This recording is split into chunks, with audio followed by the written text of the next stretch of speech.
Bon, peut-être pour certains, ça sera difficile de me suivre. Bon, à la fin, si vous voulez, je peux vous partager toutes les informations que je vous donne aujourd'hui. Et bon, si quelqu'un veut avoir encore du matériel pour étudier un peu plus, bon, je peux lui transmettre aussi bon, certains livres, mais c'est en anglais malheureusement certains. Bon, en français, je vais vous dire qu'est-ce que vous pouvez encore trouver dans les librairies des églises. Donc, ce soir, je vais vous proposer d'entrer un petit peu dans le parcours de l'Église adventiste au début du XXe siècle. Parce que c'est à ce moment-là qu'il y a deux grandes ombres qui planent toujours sur l'Église jusqu'à aujourd'hui, qui se sont formées après, un peu plus tard dans les années 1950, 1980, les mêmes ombres ont réapparu et ce que je constate de cette étude de l'histoire de l'Église adventiste est que l'Église et les adventistes généralement n'ont pas réussi d'apprendre grand-chose de ces deux grandes confrontations qui l'ont tout. La première confrontation, c'est une confrontation, si vous voulez, de type administratif au niveau de l'Église, et la deuxième, c'est une confrontation théologique. Bon, entre ces deux ombres, c'est ça le paradoxe, la lumière n'a cessé pas de briller. Je vais vous donner quelques détails, quelques éléments pour voir que ces deux ombres qui ont plané sur l'Église adventiste n'ont pas pu empêcher la croissance, le développement du mouvement adventiste. Bon, ce qui réconforte en moi une conviction, la conviction que derrière ce mouvement, derrière ce message, il y a quelqu'un qui est plus fort que les humains. Voilà, je vais commencer par évoquer un petit peu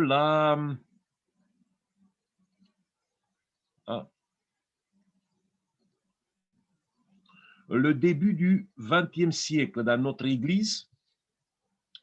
Donc, ce qu'on constate après la crise qui a eu lieu à Minneapolis, on constate que la lumière se lève dans l'Église adventiste d'une manière éclatante. Parce que dans la dernière décennie du 19e siècle, donc dans les années 1890, on assiste à une croissance exponentielle de l'Église adventiste. Donc, dans 10 ans, l'Église peut compter sur 290 bon, c'est sur un pourcentage de 290 membres de plus pendant toute une décennie. Après, il y a une église qui a acquis le goût de la mission. C'est une église en expansion permanente. Dans 10 ans, 38 nouvelles nations sont ajoutées à la mission adventiste. Dans 38 nouveaux pays, l'Église adventiste ouvre des stations missionnaires, des institutions missionnaires pour prêcher l'Évangile. Après, bon, si on voit un petit peu la croissance qualitative de l'Église, c'est une Église qui rayonne, c'est une Église qui se trouve à la pointe du progrès de l'époque. C'est l'époque où les institutions d'éducation commencent à devenir très nombreuses, avec des idées novatrices. Il y a des écoles, des collèges, des universités partout. Ça fera partie de l'ADN adventiste jusqu'aujourd'hui. Après, on a des institutions médicales. Il y a le sanatorium de Battle Creek qui a 1000 employés. C'est énorme pour l'époque. Il y a 700 patients chaque jour qui sont accueillis. Et même des anciens présidents des États-Unis viennent dans le sanatorium de Battle Creek pour faire des cures. Parce que c'est l'excellence qui a été créée à Battle Creek. Il y a des réformes dans l'éducation, une nouvelle manière de concevoir, par exemple, les campus universitaires. Ellen White part pour l'Australie, et en Australie, elle met en place ces idées l'idée de créer des institutions d'éducation en dehors des grandes villes, où l'éducation met de l'accent sur l'information, mais surtout sur l'apprentissage pratique. Il y a aussi des réformes dans la santé, dans le mode de vie. Les publications adventistes se multiplient. On voit partout des revues, des livres adventistes apparaître dans toutes les langues possibles à l'époque. Et c'est accessible à tous. C'est une église qui n'est pas très grande. Mais quand on regarde le nombre des livres, le tirage des livres que l'église adventiste fait à cette époque-là, je peux vous dire qu'on dépasse largement les grandes, les grandes églises qui essayent de s'imposer à l'époque dans le monde. Et ce qui fait de l'église une église progressiste, c'est la vocation qui commence à se diriger vers des catégories fragiles. Nous commençons à développer dans cette période-là, dans les années 1890, une mission médicale pour les pauvres. On instruit des jeunes pour devenir des missionnaires médicaux et qui vont dans les milieux défavorisés pour apprendre les éléments nécessaires pour l'hygiène, pour prévenir les maladies. Il y a aussi une mission parmi les Afro-Américains du Sud qui commence à cette époque-là. Et celui qui fait ça, c'est un fils d'Ellen White. Et on voit des communautés des Afro-Américains se constituer, se développer maintenant dans la partie du sud des États-Unis qui a été un peu négligée pendant quelques décennies. Voilà quelle était l'image, quel était le portrait de l'Église à l'aube du XXe siècle. En 1900, Ellen White était très, très optimiste. Bon, elle écrivait, elle disait que l'Église maintenant est en train de se réveiller et elle faisait le portrait de cette Église réveillée en disant lorsque l'Église sera réveillée, des changements puissants se produiront, les hommes et les femmes seront convertis et ils seront tellement remplis par l'Esprit de Dieu qu'ils passeront de pays en pays, de ville en ville, proclamant le message de la vérité avec un cœur rempli d'amour sincère pour les âmes. Ils ouvriront leur Bible et présenteront la parole. Il est écrit, partout où ils iront, un peuple se lèvera pour se tenir debout au jour du Seigneur. Ce sont des paroles fortes. On croit, on voit l'avenir de cette Église dans la lumière, dans les couleurs éclatantes que Dieu a préparées pour elle. Eh bien, à ce moment-là, les ombres commencent à apparaître. Parce que cette complexité culturelle et géographique de l'Église représente un défi maintenant pour l'organisation, pour la conférence générale. Et il y a 3 éléments qui poussent l'Église à chercher à la conférence générale de 1900 ans une réforme organisationnelle. Il fallait tourner la page du 19e siècle avec un leadership autoritaire, parce que tout ça, c'était obsolète maintenant pour le siècle, pour les besoins de l'Église dans la situation où il se trouvait. Après, vous avez une complexité géographique et culturelle maintenant que l'Église ne peut pas gérer d'une manière centralisée. Il faut décentraliser l'Église. Il faut renoncer au modèle autoritaire de la gouvernance où le président, il tient tout entre ses mains et à un moment donné, il tombe malade parce qu'il ne peut pas supporter la pression, le stress d'une telle charge. Et surtout, l'Église se trouve dans un état financier pitoyable. On a des dettes colossales parce qu'on a voulu se développer partout, mais on n'a pas pris, à un moment donné, la mesure de notre puissance financière. Et finalement, les caisses sont vides et il faut faire quelque chose pour que la situation n'empire pas. Et quand la conférence générale de 1900 commence, les délégués vont voter la création d'une commission qui va travailler pendant cette conférence générale et qui viendra avec une proposition de réforme organisationnelle. Et cette commission vient. Et voilà les propositions qui sont il y a certains qui sont jusqu'à aujourd'hui. D'abord, la première proposition en 1900 c'était de passer à 25 membres dans le comité exécutif de la conférence générale. Donc, on passe maintenant de 3 personnes qui tiennent tout entre leurs mains à 25. Et ça, c'est une représentation maintenant assez large. Mais il y a un petit problème. Parce qu'il y a dans l'Église adventiste une institution, une association qui est contrôlée par le docteur, le charismatique docteur John Harvey Kellogg. Lui, il contrôle, on peut dire, un État dans l'État.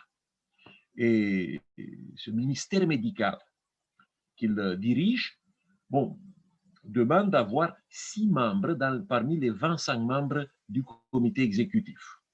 Et ça, c'est voté à cette conférence générale. Vous verrez après que ce vote a coûté cher à l'Église. Après, ce comité exécutif, il n'est plus dirigé par un président, mais il sera dirigé par un directeur qui sera nommé non par les délégués qui sont à la conférence générale, mais par les membres de ce comité exécutif pour un court mandat. Et ce comité exécutif pourra le remplacer si le besoin se fera sentir. Donc, la fonction du président, comme on l'a connu avant, avec le président qui avait le pouvoir royal, qui pouvait décider seul par pas mal de choses, c'est fini. Maintenant, c'est un comité exécutif qui a tout le pouvoir. Une autre chose qui a été créée à cette époque-là et qui dure jusqu'à aujourd'hui, c'est la décentralisation de la conférence générale. On crée des unions, des fédérations et qui prennent l'autorité de la conférence générale dans ces territoires. On délègue maintenant une autorité qui était exercée jusqu'alors par la conférence générale et qui était impossible maintenant de gérer des dizaines et des dizaines de pays maintenant où l'adventisme se développait. C'est pour ça qu'on a créé des structures qui sont des structures régionales. Il y a les fédérations qui sont dirigées par des unions de fédérations. Et il y avait aussi dans l'Église adventiste une sorte d'organisation parallèle. Bon, ce sont des organisations qui sont issues un peu du besoin de l'Église adventiste de faire la mission. Mais ces organisations parallèles sont dirigées comme des associations autonomes. Eh bien, à ce moment-là, au niveau de la conférence générale, c'est décidé que toutes ces organisations parallèles, par exemple la jeunesse, l'école du sabbat et tous les autres, ne seront plus des associations autonomes, mais se transformeront dans des départements de la conférence générale. Et là, au niveau, dans les régions, toutes ces associations deviendront des départements, des unions et des fédérations. Cette organisation, cette réorganisation a été intelligente, je peux dire. Ça, d'un côté, ça a créé de l'unité dans l'Église. De l'autre côté, ça a donné la décentralisation, ça a offert la possibilité d'une fonction meilleure dans les territoires. Mais il y a une organisation qui a cherché par tous les moyens de préserver son statut d'avant. C'était l'association qui s'appelle Mission médicale et l'association pour le bénévolat, qui était dirigée par ce tout-puissant John Harvey Kellogg. Eh bien, pour avoir juste un petit peu une image, qu'est-ce que ça pesait, cette association? Cette association qui gérait le sanatorium et les institutions médicales de l'Église, bon, qui n'était pas de l'Église, qui était autonome, eh bien, cette organisation avait 2000 personnes comme des employés. Pendant que la conférence générale, avec tout le personnel qui était répandu dans le monde entier, comptait seulement 1500 employés. Donc, le pouvoir dans l'Église adventiste était en train de se diriger non vers l'administration de la conférence générale, mais vers cette association qui va jouer un rôle toxique dans les années suivantes. Et c'est d'ici que ça part l'ombre qui plane, qui a plané sur l'Église adventiste.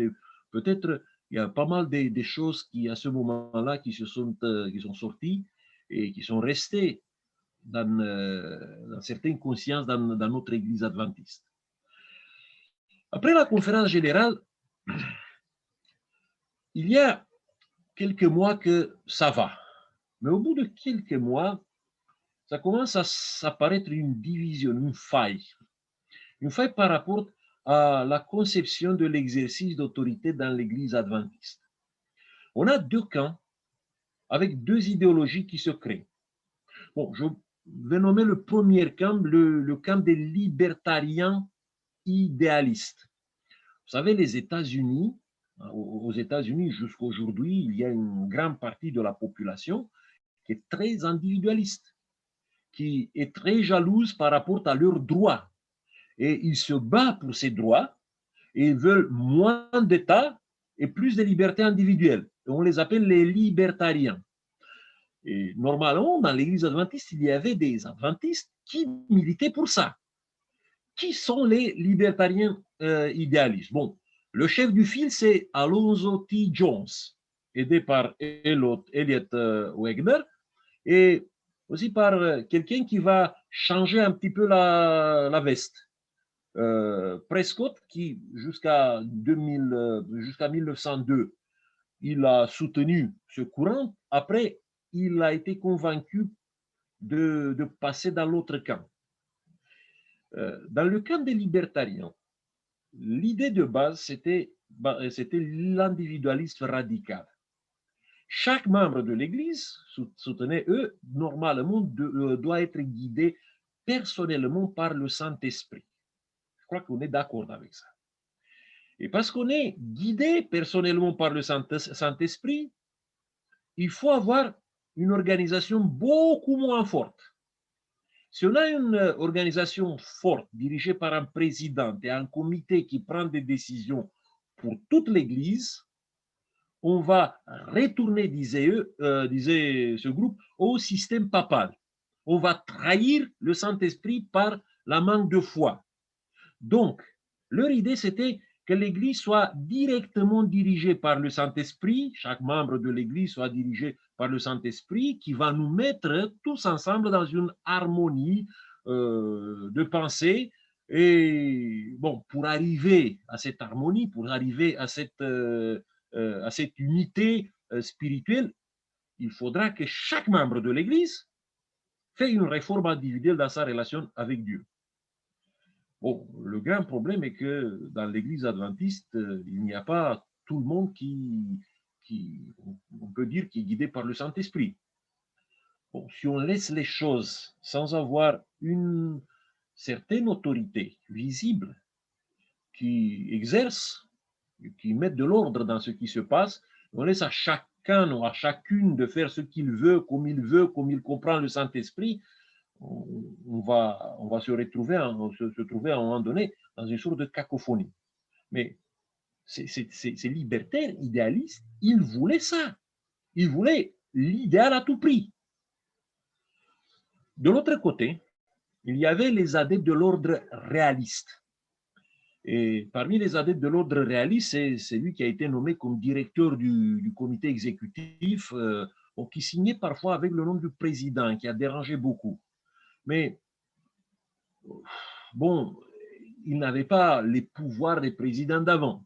Il y a aussi le fils d'Ellen White, Willie White, il s'est rangé aussi dans ce camp, dans cette conception.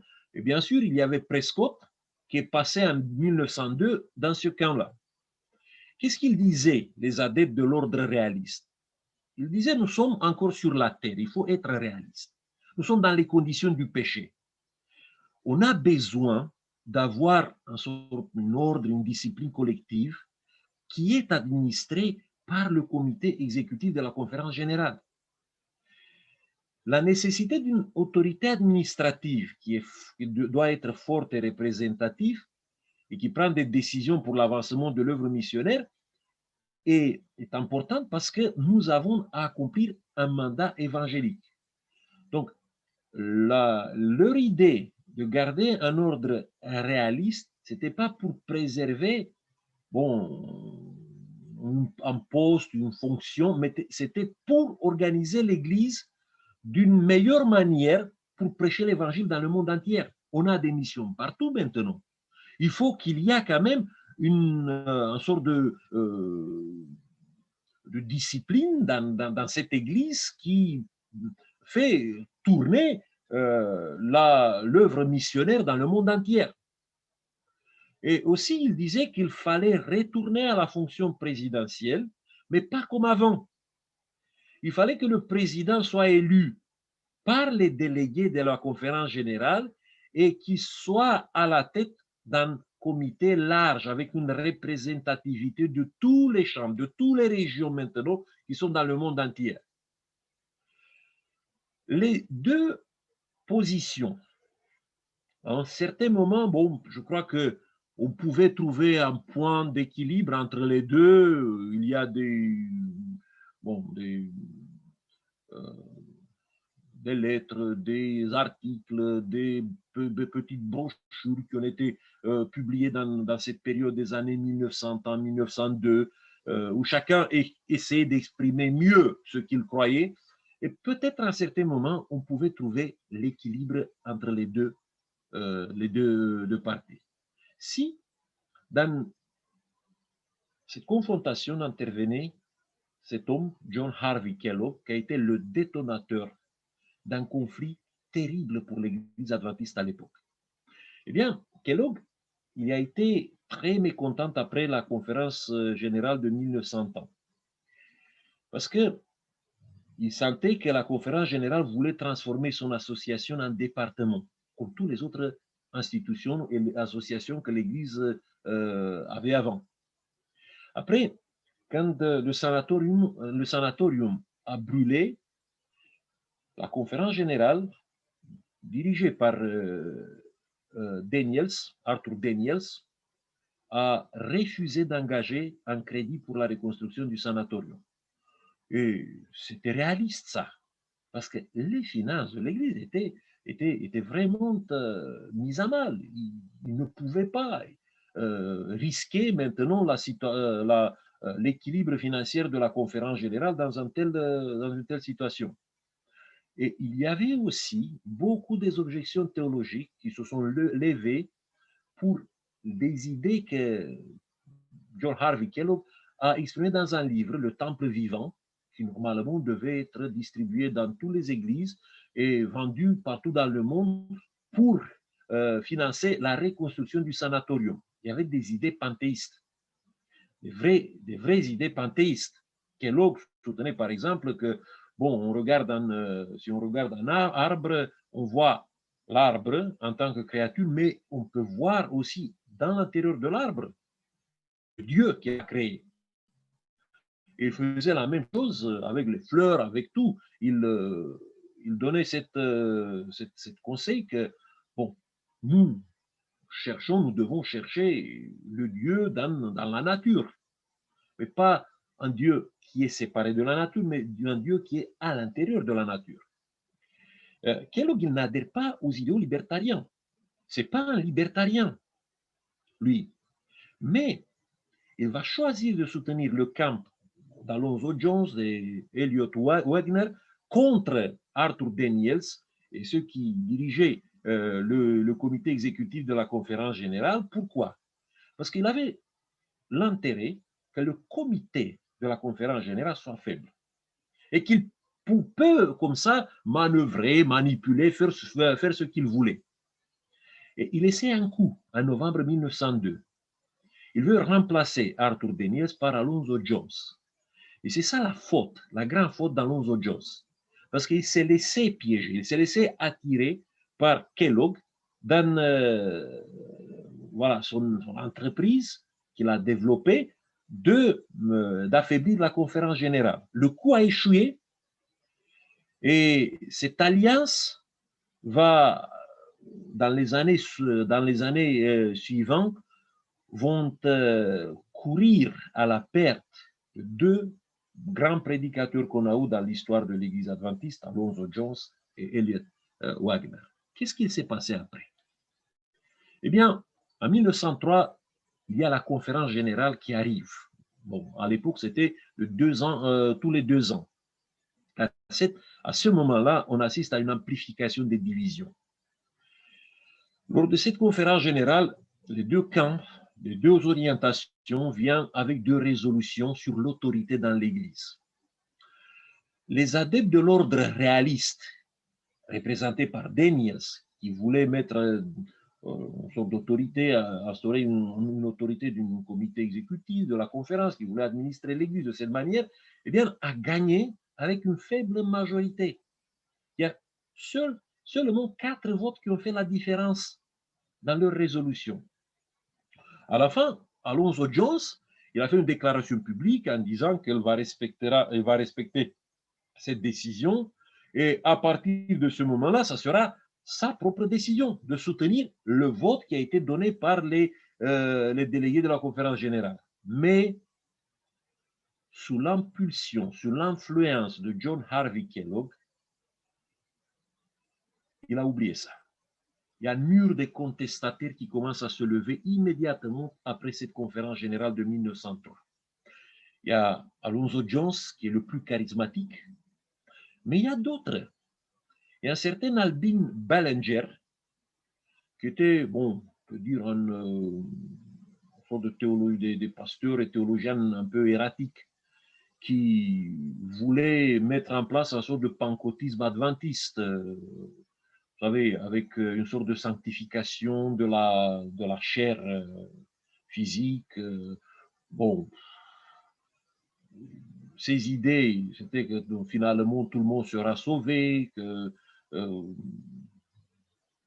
Dieu, quand il est mort sur le calvaire, à ce moment-là, il a pardonné, il a garanti le salut de tout le monde. On n'a pas grand-chose à faire, mais tout le monde sera sauvé finalement. Et pour arriver à vivre la vraie sanctification, il faut passer par un moment qu'il appelait le moment Gethsemane. Bon, si vous étudiez un petit peu la théologie de Ballinger, bon, vraiment, c'est une théologie foireuse. Mais avec Jones, il y a un autre pasteur. Ça, moi, j'ai lu un petit peu sa biographie. Et j'ai de la peine de savoir que cet homme, Louis Schiff, il est séparé de l'Église adventiste, avec son Église. Parce que cet homme, c'était un homme très sincère. C'était un ancien pasteur évangélique qui a connu l'Église adventiste, qui a été attiré par le message de l'Église adventiste, par la cohérence de ce message, mais aussi par le progressisme de l'Église adventiste. Il a été très déçu parce que il y avait dans certaines églises de l'Église adventiste, il y avait encore ce qu'on appelle la ligne de la couleur, la ségrégation. Tu entrais dans des églises à l'époque et tu avais d'un côté les blancs, de l'autre côté les noirs. Et bon, Louis Schiff, il disait c'est insupportable ça. Et Ellen White, il était d'accord avec lui. Il y avait beaucoup d'autres qui étaient d'accord, mais bon, pour des raisons un petit peu politiciennes, pour bon, ne créer pas des discordes ou des disputes, il y a certains pasteurs, il y a certaines fédérations qui fermaient les yeux. Et lui, il a été blessé par ça. Et quand ce mur, John Harvey Kellogg a commencé à dresser contre la conférence générale, lui, il a été piégé, il a été attiré de participer à ça. La même chose, je peux dire d'un évangéliste Franke, qui a été un excellent évangéliste à l'époque. Et avec ce groupe-là, il y avait un dentiste qui a financé pas mal des tracts, des brochures où il diffusait des idées congrégationalistes, qui disaient, voilà, fini avec l'organisation centralisée de l'Église, chaque Église adventiste doit s'organiser d'une manière indépendante, autonome, et bon, on va faire de temps en temps une fête où on va rencontrer tous les adventistes qui sont éparpillés dans le monde, mais on ne va pas avoir une église organisée, une église où il y a une ordre centralisé. Tous ces gens-là ont créé dans l'église une situation dramatique. On voit dans cette époque-là des églises entières qui se désaffilient de la conférence générale. Kellogg, il est radié de l'église en 1907, et quand il a été radié, tous les biens qui étaient détenus par son association ont été perdus pour l'église.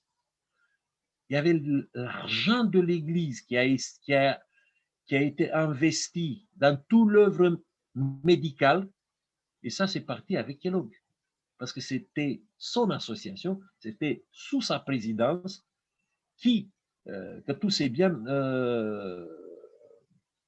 appartenaient. Après, on assiste à la prédication d'Alonzo Jones qui tourne dans cette époque-là au vinaigre. Il se lance dans une critique acerbe de l'Église adventiste, de son organisation. En 1907, il n'est plus pasteur, il est radié en 1909. Il va s'attacher à un groupe de pentecôtistes du 7e jour, et même il va prêcher à un certain moment que, bon, parler en langue, c'est un élément très important dans notre sanctification. Bon, finalement, il a été déçu aussi par ce groupe, parce que ce groupe a voulu à un certain moment s'organiser aussi. Et comme lui, il était allergique à toute forme d'organisation, bon, finalement, il s'est brouillé avec eux. Les dîmes ont chuté et l'Église a dû se construire à partir du zéro. Voilà qu'est-ce qu'il s'est passé au début du XXe siècle dans notre Église. On a eu, à cette époque-là, un peu la peur que l'Église adventiste va se désintégrer. La question que peut-être vous vous posez, parce qu'Ellen White était toujours en vie, et Ellen White, qu'est-ce qu'elle a fait dans ce conflit? Eh bien, il faut savoir qu'Ellen White a eu toujours la même position depuis 1860, quand on a organisé la première fois l'Église adventiste. Elle a milité pour un équilibre entre la centralisation et la fédéralisation de l'Église, entre l'ordre et la liberté individuelle. C'est un réglage, finalement, c'est un réglage fin qu'elle voulait et qu'elle disait d'avoir. C'est un réglage du bon sens. Elle a mis en garde les deux camps. Elle a envoyé des lettres à Jones, à Wagner, en pointant avec le doigt leur obsession pour l'individualisme, en le disant, voilà, ça va mener à la désordre, ça va mener à l'implosion de l'Église, et elle a eu raison. Mais aussi, elle a averti Daniels, parce qu'au moment où il y a eu ce conflit entre les deux positions, c'est accru, la tendance de Daniels et de certains de dirigeants de l'Église était d'avoir une sorte d'exercice rigide de l'autorité. Et Ellen White lui dit, écoute, ce type d'exercice rigide va bloquer la mission. Parce qu'on a besoin de l'autorité, on a besoin de l'ordre pour développer la mission. Mais si ça va devenir rigide, c'est la mission qui fera les frais. Et elle a parlé aussi d'une idée qui venait de Jones et de Wagner, qui disait que l'unité finalement n'est pas le fruit d'une organisation, n'est pas le fruit d'un comité, n'est pas le fruit de l'autoritarisme, mais c'est le fruit de l'esprit. Il faut être clair par rapport à ça. Ça, c'est l'idéal. Mais tant que nous serons sur la terre, il faut s'organiser de cette manière qu'on protège l'Église et qu'on favorise la mission. Mais il ne faut jamais oublier que l'unité dans l'Église, ça vient de l'intervention du Saint-Esprit. Il est venu à l'époque avec deux solutions, qui sont toujours les mêmes solutions pour notre Église. Il a prôné l'unité dans la diversité. Bon, qu'est-ce que ça veut dire pour elle, ça? Préserver la liberté de chacun, la liberté spirituelle de chacun, mais que chacun se discipline et s'unir avec les autres pour réaliser les grands projets de prêcher l'Évangile. Au nom de ce projet, elle disait, il faut aller vers l'unité, mais sans détruire l'individualité de chacune et de chacun. Et la deuxième solution, l'autorité administrative dans l'Église doit reposer sur les décisions prises par la conférence générale en session. Et ça, c'était révolutionnaire. Parce qu'il y avait beaucoup de décisions qui ont été prises avant par la direction des comités exécutifs. Il dit non. Les grandes décisions, les grandes lignes de développement de l'Église doivent être prises par les délégués de la conférence générale quand ils sont en session, par tous les représentants de l'Église. Et c'est jusqu'aujourd'hui que nous avons cette conception dans notre Église, voilà, de prendre des grandes décisions avec tous les délégués. Qu'est-ce qui s'est passé après? Bon, on peut dire que la situation a commencé à être stabilisée à partir des années 1911, mais il y a une autre chose qui s'est passée dans l'Église adventiste et qui reste jusqu'aujourd'hui, bon, comme une sorte d'interrogation, comme une sorte d'ombre pour beaucoup d'adventistes. En 1915, Ellen White va mourir. Et l'Église va se trouver, après sa mort, avec un défi. Il avait, d'une manière, je ne sais pas, peut-être il y avait des discussions, mais je crois que c'était une manière visionnaire qu'elle a anticipé ce défi important de l'Église adventiste. Et elle a ajouté en 1911, quand elle a publié l'édition de la tragédie des siècles, The Great Controversy, elle a publié une préface où il a expliqué comment ça fonctionne, comment ça fonctionne l'inspiration sur les prophètes et aussi comment ça a fonctionné l'inspiration sur elle-même. Et il faut savoir qu'à l'époque, c'était ça la question qui a commencé à se poser dans le monde protestant. Parce que dans le monde protestant, on voit se développer deux courants. Il y a le libéralisme théologique qui commence à avoir une lecture de la Bible, bon, très humaniste, en disant que finalement la Bible n'a pas été inspirée d'une manière surnaturelle, les miracles qui sont dans la Bible sont contestés, on les nomme des mythes moralisateurs, on nie la mort de Christ pour expier nos péchés, on ne voit pas Christ comme quelqu'un qui est ressuscité des morts, on voit en Christ seulement un modèle d'une vie aboutie. Ça, c'était le libéralisme théologique qui s'est développé en Allemagne, mais qui a, à un moment donné, s'est répandu dans le monde entier. Eh bien, à ça, il y a eu une réaction forte. Et cette réaction forte est venue de la part de plusieurs églises évangéliques, des pasteurs, des professeurs des églises évangéliques qui ont publié 4 volumes des articles intitulés The Fundamentals, A Testimony to the Truth, les fondamentaux, un témoignage pour la vérité. Eh bien, dans ces 4 volumes qui ont été publiés en 1909, les chrétiens évangéliques, on les appelle à partir de ce moment les fondamentalistes, ils ont présenté les 5 croyances cadres pour le christianisme. 5 croyances qu'on ne peut pas les négocier.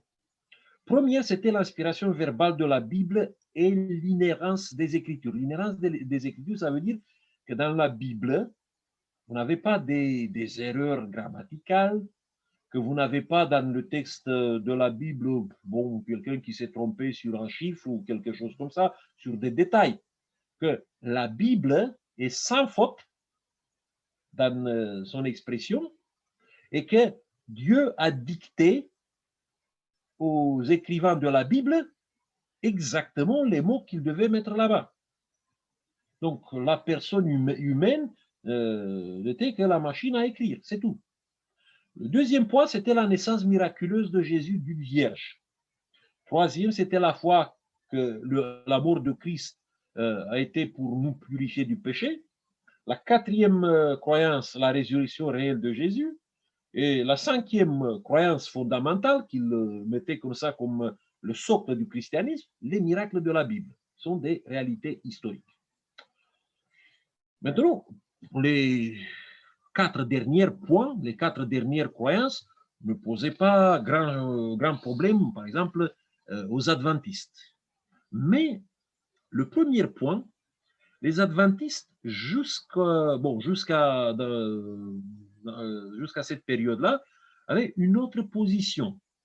Si vous regardez ce que les White et les pionniers disaient sur l'inspiration, voilà leur position. En 1883, il y avait une plateforme des croyances adventistes qui a été publiée, parce que bon, les adventistes avaient du mal à accepter de publier des credos ou des dogmes. C'est pour ça qu'ils préféraient de dire, voilà, nous vous proposons les vérités suivantes. Et dans cette plateforme des croyances, on affirmait ça. Nous croyons que la lumière donnée par Dieu à ses serviteurs se fait par l'illumination de l'intelligence et qu'il communique ainsi des pensées et non, sauf en des rares cas, les mots mêmes dans lesquels les idées doivent être exprimées. Ça s'appelle l'inspiration dynamique. Ça veut dire Dieu inspire les pensées, mais la personne utilise son propre bagage des mots qu'il a, son vocabulaire en fonction de sa capacité intellectuelle. Il va utiliser ses propres mots pour exprimer les idées qui ont été inspirées. Ellen White avait la même position. Il disait la Bible a été écrite par des hommes inspirés, mais ils n'ont pas employé un langage divin. Ils ont parlé un langage humain. Ce n'est pas Dieu qui a été l'écrivain. Les écrivains de la Bible ont été les hommes de plume, non la plume même de Dieu.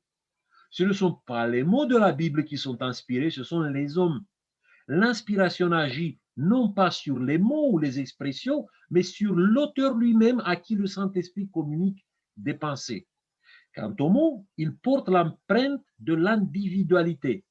L'esprit divin uni avec l'esprit de l'homme, si bien que les déclarations de l'homme sont la parole de Dieu. Bon, c'est cet équilibre qu'Ellen White a prôné et l'a présenté par rapport à la Bible, mais aussi par rapport à elle-même.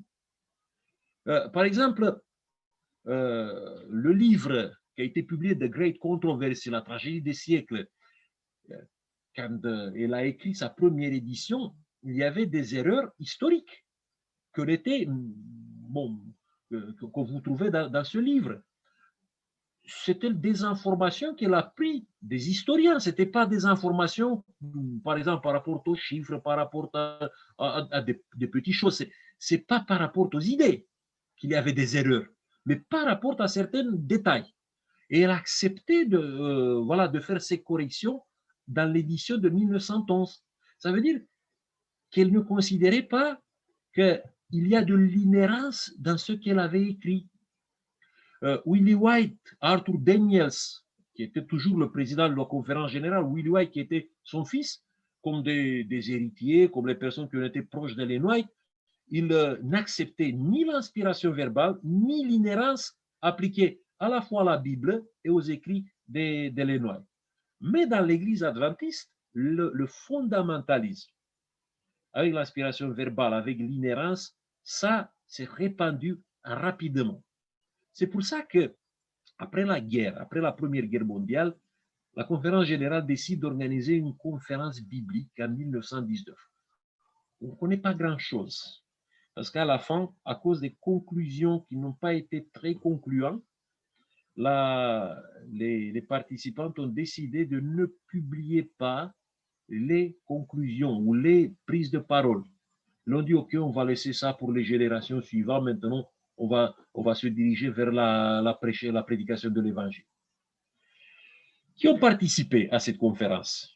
Il y avait bien sûr le comité de la conférence générale, il y avait les éditeurs adventistes, il y a des professeurs des collèges de l'Église, et ils ont débattu deux problèmes: l'inspiration et l'inhérence de la Bible et des écrits d'Ellen White.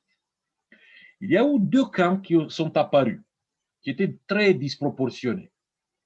La plupart des participants se sont rangés du côté des fondamentalistes. Ça veut dire qu'ils disaient qu'il y a une inspiration verbale et il y a une inhérence de la Bible et d'Ellen White. Donc, il appliquait l'inspiration verbale même à Ellen White. Et aussi, qu'elle a été sans faute dans les détails aussi à Ellen White. La quasi-totalité des participants, on était d'accord avec cette position. Il y avait l'autre camp qui était très minoritaire, qui était représenté par Daniels, Willie White, Prescott, et encore certaines personnes. Et ils soutenaient la position des pionnières, l'inspiration de la personne qui s'exprime avec son propre bagage de mots et en fonction de ce qu'elle a compris. Bon, finalement, comme ils n'ont pas arrivé à prendre une décision ensemble, tous, une décision consensuelle, ils ont laissé tomber les conclusions de ça. Quelles en étaient les conséquences?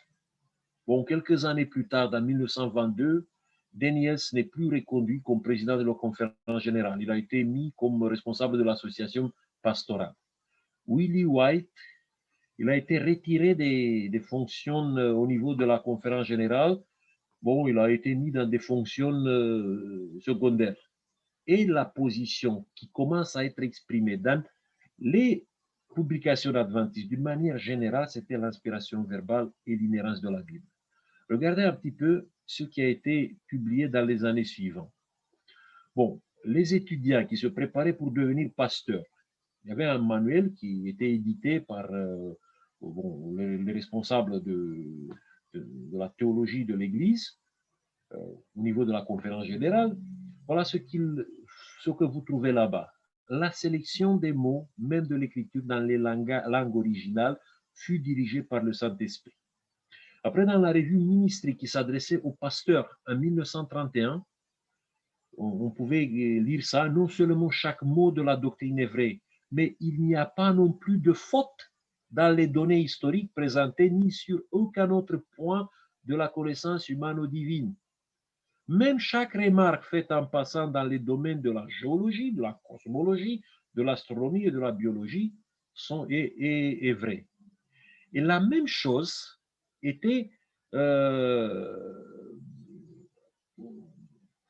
mis sur Ellen White. On transforme après ça les écrits d'Ellen White dans une norme théologique qui est infaillible.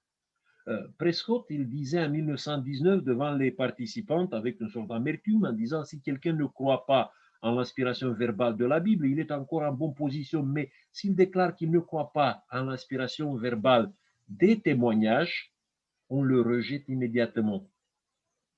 Il disait: c'est à mon avis une situation malsaine. Cela place l'esprit de la prophétie au-dessus de la Bible.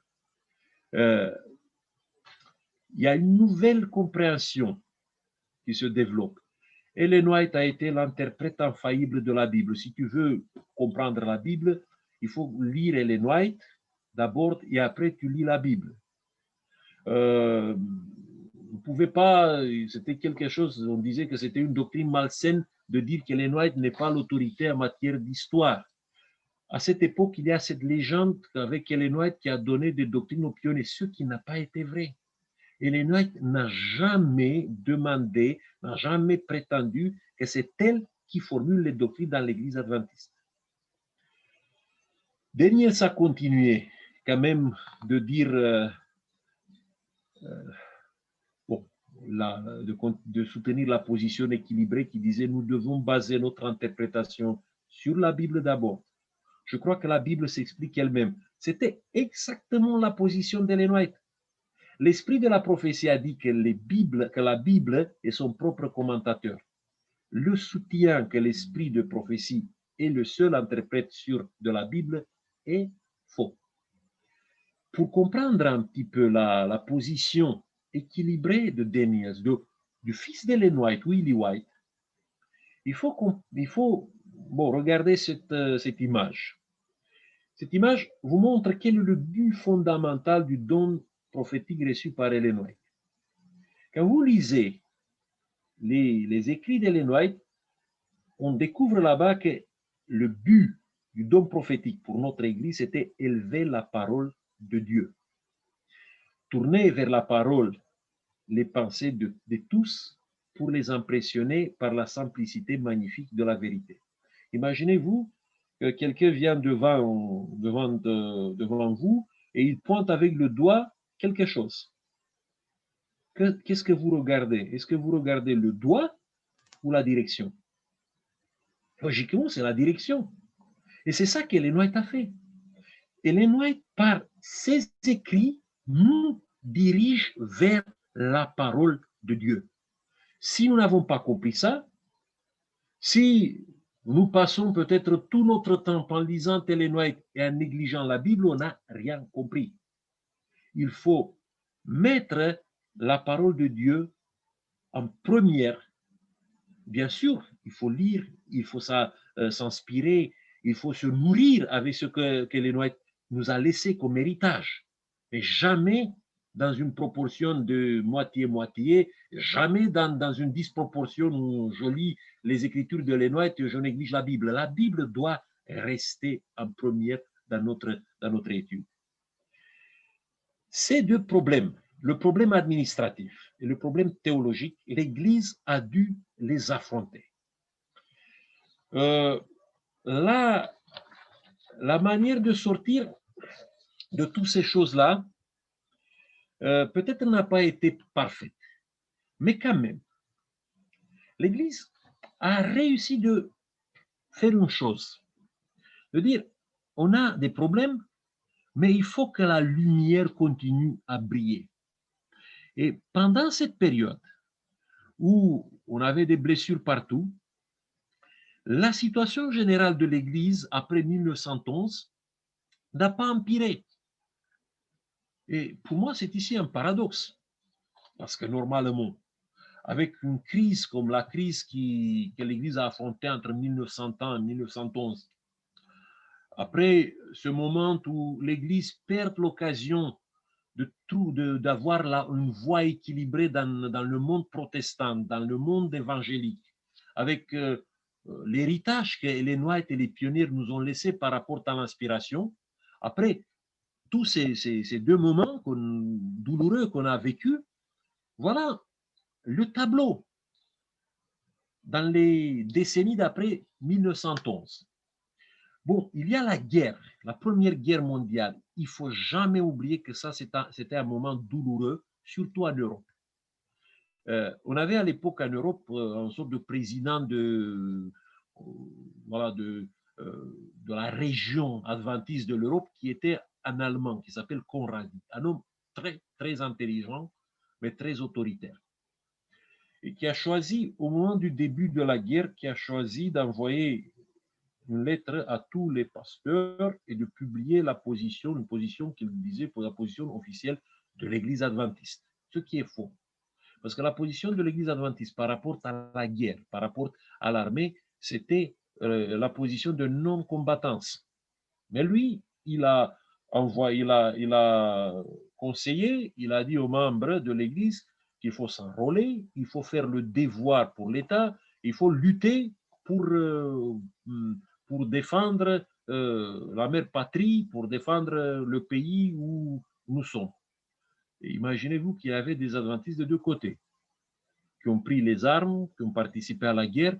C'est vrai, les gouvernements en Europe n'étaient pas tendres avec les personnes qui voulaient avoir le principe de non-combattance.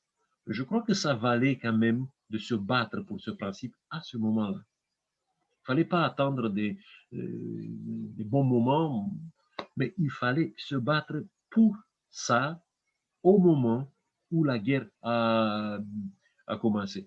Ce type de collaborationnisme qui a été prôné par Conradi va réapparaître quand les régimes totalitaires vont commencer à s'installer partout en Europe. On voit ça après 1933. Il y a une sorte de peste dans l'adventisme européen, c'est la peste du collaborationnisme.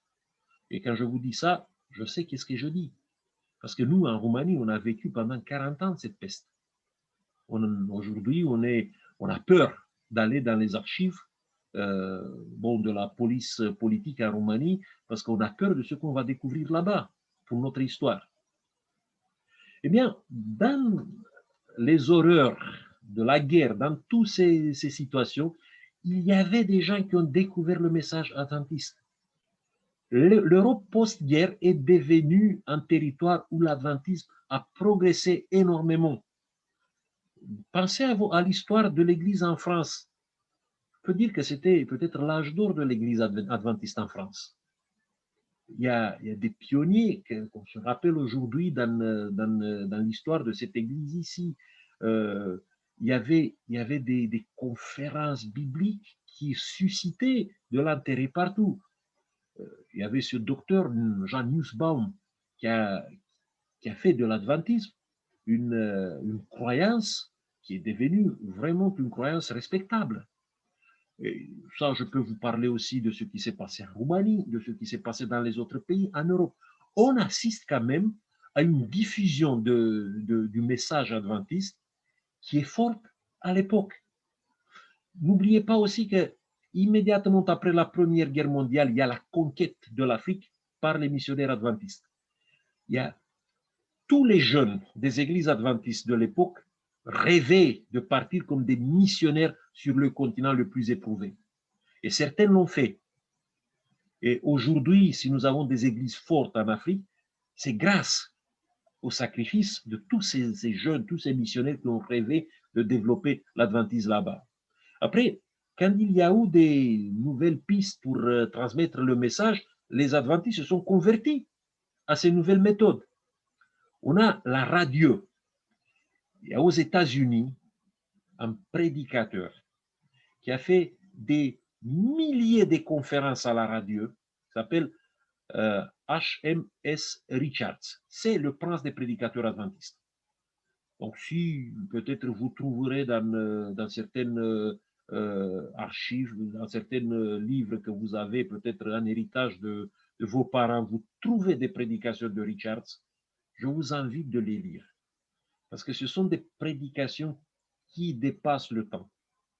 C'est notre Spurgeon, notre grand prédicateur de l'Église adventiste. Il y a les cours bibliques par correspondance. Bon, aujourd'hui, peut-être, ça ne marche plus comme avant, mais c'était à l'époque, ça, c'était une méthode extraordinaire de répandre l'Évangile. Les adventistes ont inventé une sorte d'un département qui s'appelle la mission dans le foyer. Il y avait dans les maisons où il y avait des familles adventistes, on essayait de créer des projets missionnaires à la taille d'une famille. Et ça portait des fruits. Bon, moi, je peux vous dire que mes grands-parents sont devenus adventistes à partir d'une mission comme ça qui s'est développée dans les foyers des adventistes dans le village. Quand le régime fasciste s'est installé en Roumanie dans les années 1940, et quand l'adventisme a été mis hors la loi et l'église adventiste a été fermée pendant 4 ans, les adventistes n'ont pas dépéri. Ils ont continué à exister et même à attirer les gens parce qu'il y avait des missions comme ça qui se développaient dans le foyer. Et le colportage a vécu l'âge d'or dans cette époque-là. Un colporteur de l'époque, quand il commençait son ministère, il était bien habillé avec ses livres. Il y a partout en Europe et dans le monde entier des gens qui ont transmis la bonne nouvelle avec ce type de mission. Bon, la preuve, 30 ans entre 1910 et 1940, imaginez-vous que l'Église adventiste est passée de 110 000 membres à 550 000 membres. C'est une croissance 5 fois. Donc 5 fois l'Église a progressé par rapport à l'année 1910, quand on peut dire qu'elle est en train de sortir de cette crise administrative.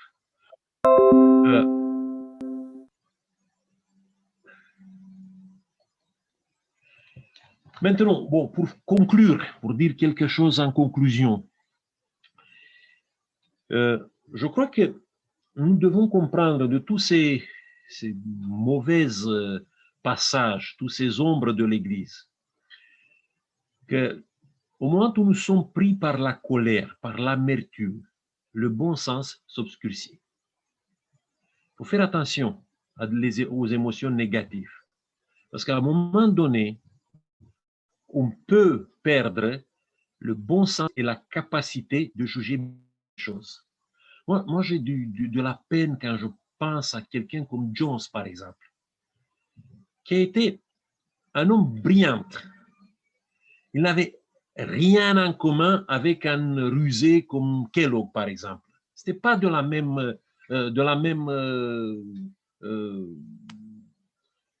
moule. Kellogg, c'était quelqu'un qui était très calculateur, qui savait manipuler. Jones, ce n'était pas un manipulateur. C'était un homme avec des fortes convictions. Mais parce qu'il a été en colère, parce qu'il a s'est laissé guider par l'amertume, il a fait peut-être la faute de sa vie. Après, les ambitions personnelles peuvent faire mal un temps à l'Église. C'est vrai, il y a des gens avec des ambitions, des grandes ambitions, qui peuvent faire beaucoup du mal à l'Église. Mais ça ne dure jamais longtemps. Il y a toujours le Dieu qui intervient et qui, bon, peut-être par des expériences qui laissent des traces, il réussit quand même de sortir l'Église et de lui redonner un autre départ. Ça s'est passé avec l'Église au début des années 1900. Des années 1900. Ça s'est passé dans les autres moments difficiles que l'Église a traversés. Il faut faire attention. Parfois, on peut être dans la relation avec l'autorité de l'Église locale, ou l'autorité de l'Église fédérale, ou l'autorité de l'Église nationale. On peut se sentir, comment je dis,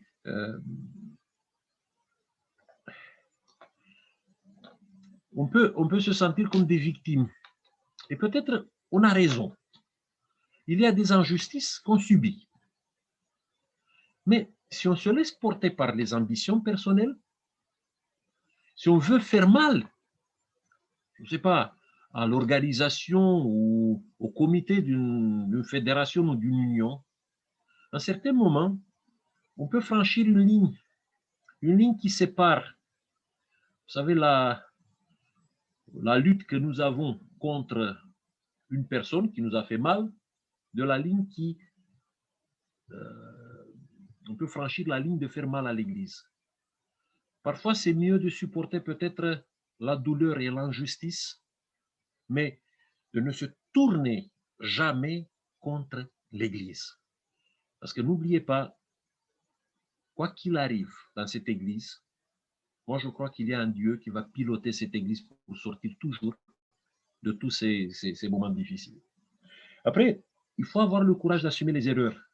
Bon, certains dirigeants de l'Église ont fait beaucoup du mal autour d'eux dans les années 1900, un peu plus tard dans les années 1920.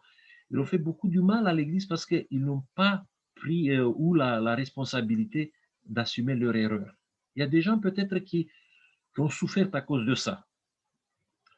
Je crois qu'un dirigeant, il est fort au moment où il se dit, voilà, ici, j'ai fait une faute. Il faut l'assumer, coûte que coûte ça. Et la dernière conclusion, c'est par rapport à Ellen White.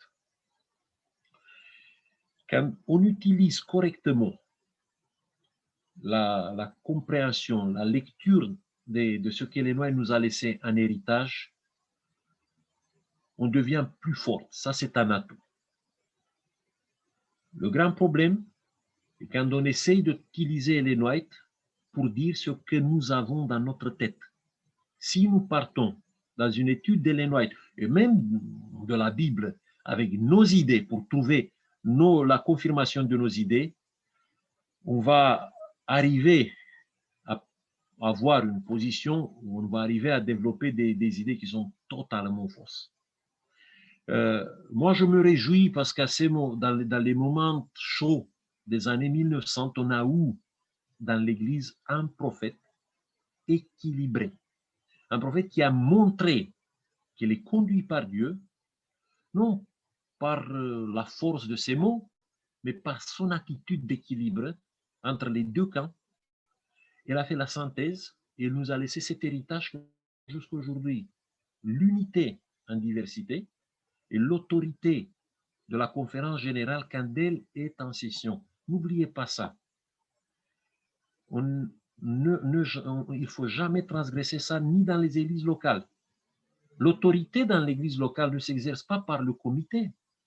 Le comité peut prendre certaines décisions, mais quand il y a des grandes directions dans l'église, quand il y a des grandes orientations, il faut toujours se baser sur le consensus de tous les membres de l'église. Bon, je m'arrête ici.